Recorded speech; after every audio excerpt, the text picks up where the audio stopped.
അപ്പോൾ ഇനിയിപ്പോൾ നമ്മൾ പരിചയപ്പെടാൻ പോകുന്നത് ശ്രീദേവി ചേച്ചിയാണ്. ശ്രീദേവി ചേച്ചിക്ക് ഒരു വലിയ ആഗ്രഹമുണ്ട്. അപ്പോൾ അതെന്താണെന്ന് ചോദിച്ചാൽ, ശില്പിയായ ഭർത്താവിൻ്റെ അന്ത്യാഭിലാഷം നിറവേറ്റാനായി വർഷങ്ങളായി കാത്തിരിക്കുകയാണ് ഈ വീട്ടമ്മ. 16 വർഷങ്ങൾക്ക് മുൻപ് രാഷ്ട്രപതിക്ക് സമ്മാനിക്കാൻ തൻ്റെ ഭർത്താവ് നിർമ്മിച്ച ശില്പമാണ് ശ്രീദേവിയുടെ കയ്യിലുള്ളത്.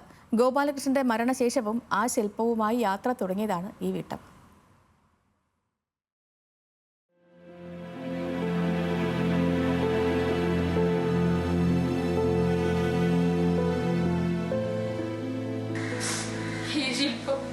എങ്ങനെയെങ്കിലും രാഷ്ട്രപതിയുടെ കയ്യിൽ എത്തിക്കണം. അതിനുവേണ്ടി ഞാൻ ഒരുപാട് പേരുടെ കാല് താങ്ങി.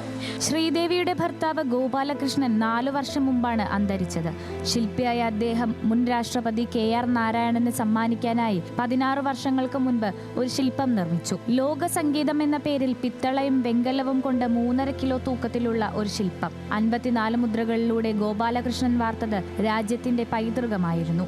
എന്നാൽ ശില്പം പൂർണ്ണമായപ്പോൾ ഗോപാലകൃഷ്ണൻ അസുഖബാധിതനായി. ചികിത്സ കഴിഞ്ഞെത്തിയപ്പോഴേക്കും KR നാരായണൻ അന്തരിച്ചിരുന്നു. പിന്നീട് വന്ന രാഷ്ട്രപതിക്ക് നൽകുക എന്നതായിരുന്നു അടുത്ത ലക്ഷ്യം. എന്നാൽ അതും നടന്നില്ല.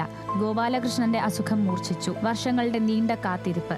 രാഷ്ട്രപതിക്ക് ശില്പം സമ്മാനിക്കണമെന്ന ആഗ്രഹം നിറവേറ്റാനാകാതെ ഗോപാലകൃഷ്ണൻ വിട പറഞ്ഞു. അതിനുശേഷം കൊല്ലത്ത് കൊറ്റങ്കരയിൽ മകൾക്കൊപ്പമാണ് ശ്രീദേവി കഴിയുന്നത്. തന്റെ ഭർത്താവിന്റെ മരണം വരെയുള്ള ആഗ്രഹവുമായി ഈ വീട്ടമ്മ ഇറങ്ങിത്തിരിച്ചു. ഇതിനായി മുഖ്യമന്ത്രിയുടെ അടുത്തുവരെ എത്തിയെങ്കിലും ഫലം കണ്ടില്ല.